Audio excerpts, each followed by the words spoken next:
क्या जीएसटी सच में goods and simple tax है या फिर लोगों की जेब और उनके दिमाग दोनों पर ही बोझ है? भारत के टैक्स सिस्टम का सबसे बड़ा फॉर्मूला अब बदलने वाला है। प्रधानमंत्री नरेंद्र मोदी ने 15 अगस्त पर लाल किले से संकेत दे दिया है कि दिवाली से पहले जीएसटी 2.0 आ रहा है, जिससे आपकी थाली, मोबाइल और होटल का बिल सब बदल सकते हैं।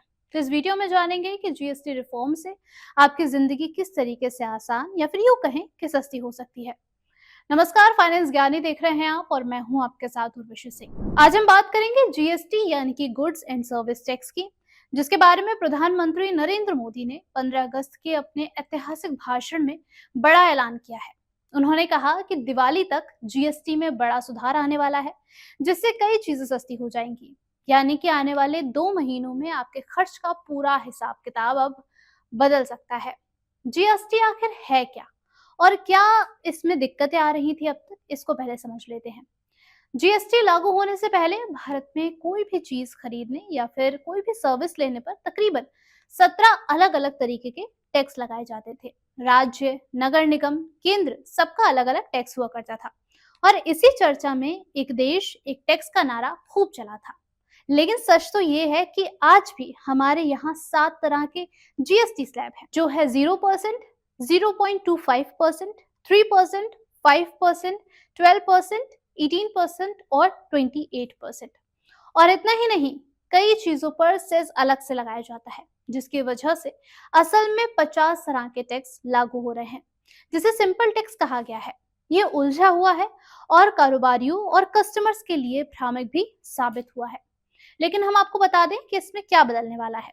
प्रधानमंत्री नरेंद्र मोदी के ऐलान के बाद उम्मीदें बन गई हैं कि जीएसटी रिफॉर्म से टैक्स के जो स्लैब्स हैं उन्हें घटाकर 3 या 2 कर दिया जाएगा। खास करके 12% स्लैब को हटाए जाने की बात जो है वो चल रही है। अगर ऐसा होता है तो 12% वाले बहुत से प्रोडक्ट्स जैसे कि बटर, घी, fruit juice, mobile phone, dry fruits, ये तमाम चीजें सस्ती हो सकती हैं। अगर वो 5% में आ जाए तो चीजें जो हैं वो सस्ती हो सकती हैं, और अगर 18% में चले जाएं तो चीजें महंगी कर सकते हैं। ऐसे ही non AC hotels, business class, air ticket, fertilisers जैसी कई सेवाएं भी स्लैब्स के हिस्से से सस्ती या फिर महंगी हो सकती हैं। अब इसको लेकर आखिर फैसला कौन करेगा? यहाँ पर ध्यान रखने वाली बात यह है कि जीएसटी में बदलाव का जो निर्णय होता है वो केंद्र सरकार अकेले नहीं लेती है। इसमें राज्य सरकारों की भी एक अहम भूमिका होती है। हर राज्य की अलग अलग मांग और जरूरतें हैं, और जीएसटी काउंसिल में राज्य सरकारों के जो वोट होते हैं वो कई ज्यादा अहम माने जाते हैं। और यही वजह है कि ये रिफॉर्म इतना ही आसान नहीं है। लेकिन आने वाले 2 महीनों में इसके अंजाम तक पहुंचने की जो है पूरी कोशिश हो जाएगी। रिफॉर्म के फायदे और इसके असर क्या होंगे, पहले ये जान लेते हैं।